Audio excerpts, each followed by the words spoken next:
This is the weekly sales meeting for October 26, 2025. My name is Chris Fleming. You can reach me at chris@cdmediaconsulting.com or go to our website at cdmediaconsulting.com. Today's topic, who are you competing with?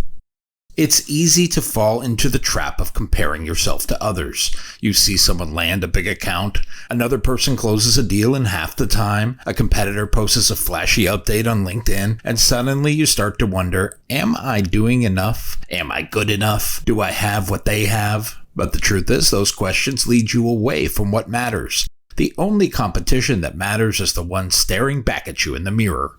Great sales organizations don't waste energy worrying about what others are doing. They focus on doing better than they did yesterday. Basketball coach John Wooden said, "Don't measure yourself by what you have accomplished, but by what you should have accomplished with your ability." That speaks to the heart of this issue. In sales, your greatest responsibility isn't to outshine others. It is to maximize your own potential. That means learning from your own numbers, your own experiences, your own process. It means tracking your progress, not someone else's. It means asking better questions like, am I improving? Am I making smarter decisions? Am I staying focused on what matters?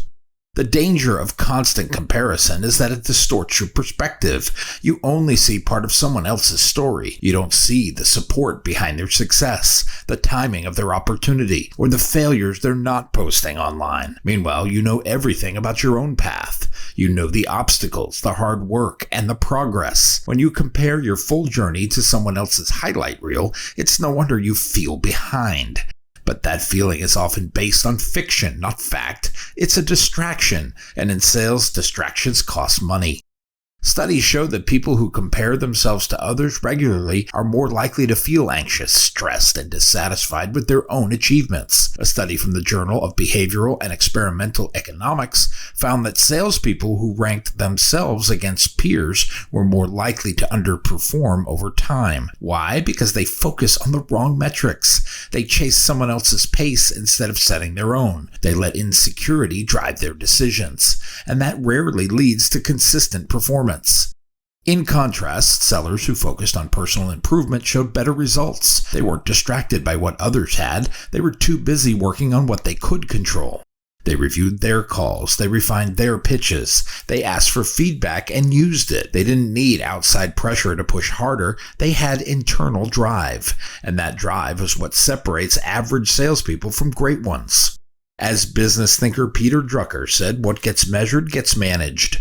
When you measure your performance by your own standard, you grow. Measure your own activity, your own goals, your own outcomes. This is something you can manage because it is personal. You can grow it. You can learn from it. But when you measure your performance by someone else's results, you surrender control. You let them set the bar, and you risk chasing goals that don't even fit your market, your skills, or your customers. This is especially dangerous in outside sales, where every account is different. Every territory has its own dynamics. Every buyer has a unique set of needs, timelines, and decision makers. What works for one seller in one industry may fall flat in another. That's why comparing your book of business to someone else's is a waste of time. Instead, the question should be, am I making the most of the accounts I do have? Am I maximizing the opportunities already in front of me? Here's the truth. Opportunity isn't evenly distributed, but effort is. Not everyone starts with the same resources. Not everyone gets the same leads, but everyone has the same ability to focus, prepare, and push forward. That's what makes internal competition so powerful. It puts the focus back where it belongs, on effort, execution, and ownership. Those are the areas you can control. Those are the areas that lead to long-term success. T. Harv Eker is a motivational speaker, author, and entrepreneur. He is best known for his book, The Secrets of the Millionaire Mind. He teaches principles of wealth and success. Eker's work blends personal development with business strategy. He is recognized for his bold, no-nonsense style. His teachings focus on the idea that internal beliefs influence external results. This is in both life and business. He writes, "How you do anything is how you do everything." That should hit home for sellers and sales teams. It's not about outshining others. It's about building daily habits that elevate your own performance. It's about showing up with consistency. It's about doing the little things with purpose and treating every step of the process like it matters. When you follow through on your process, this is a step towards success. When you take your follow-up seriously, you make progress. When you prepare with intention and keep learning, you don't hope to improve, you do it. Too many sellers get caught up in scoreboard watching. They obsess over quotas, rankings, and revenue comparisons, but none of those numbers matter if you aren't doing the work behind them. The top sellers aren't only talented, they're consistent. They treat each call with respect. Each conversation is a chance to learn, to listen, to lead. And they don't waste time worrying about somebody else's leaderboard. Competing with others inside your own team can quietly poison the culture. It encourages information hoarding, breeds resentment, and turns teammates into rivals. When reps start celebrating each other's failures instead of each other's wins, trust erodes. Morale dips. Collaboration disappears. You might see a few short-term victories, but the long-term cost is steep. In complex sales, where many people will influence the outcome of the deal, that kind of division isn't only unhealthy, it is a recipe for missed opportunities and lost revenue. Now contrast that with a culture built on self-competition. In that kind of environment, sellers support one another. They swap ideas, share wins, and learn from losses. And they do this together. No one's trying to outshine the team, they're trying to outgrow yesterday's version of themselves. Progress becomes personal, and that shift changes everything. It fuels momentum, not rivalry. It builds a workplace where accountability is expected. It is one where support is offered freely and resilience is second nature. That is the kind of culture where both people and performance thrive. There's another danger in competing with others. It makes you reactive. If your competitor lowers their price, you panic. If they run a flashy campaign, you scramble to copy it. But great sales organizations don't follow. They lead. They know their value. They define their message. They set their strategy based on what's best for their market, their customers, and their team. It is not based on what someone else is doing, and that confidence comes from inward focus. As Oprah Winfrey once said, you can only run your own race. That wisdom holds true in business. When you spend all of your time watching somebody else's lane, you trip in your own. But when you keep your eyes forward at your pace, with your progress, you improve with purpose. You gain ground. You build trust with your buyers because you're not trying to impress them with comparisons. You're trying to serve them with solutions. Even in leadership, the best sales managers model this mindset. They don't pit reps against each other. They challenge each rep to beat their own personal best. They review pipeline activity not to shame someone for falling behind, but to coach them on how to improve. They celebrate growth, not only the wins. And they remind the team that success is about direction, not perfection.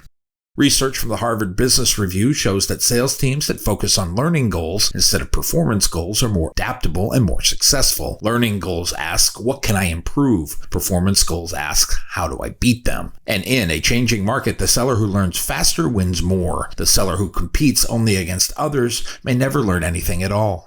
This mindset mirrors what athletes refer to as chasing a personal best. Runners don't step onto the track to beat the competition, they strive to beat their own best time.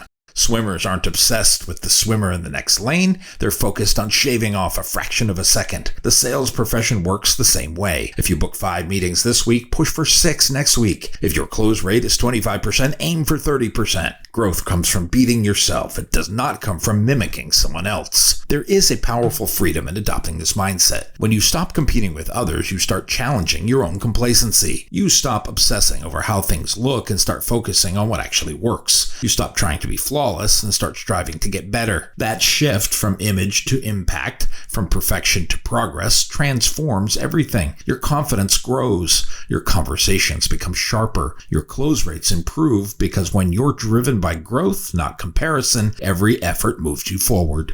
Of course, benchmarks will always exist. It's important to track your numbers, understand market trends, and be aware of industry standards, but those metrics should serve as context, not as pressure. They are tools to help you spot opportunities and refine your goals. They are not rulers to measure your self-worth. Your real value isn't in how you stack up to others, it's how consistently you show up and how much you grow. It's how effectively you deliver value where it counts, day in and day out.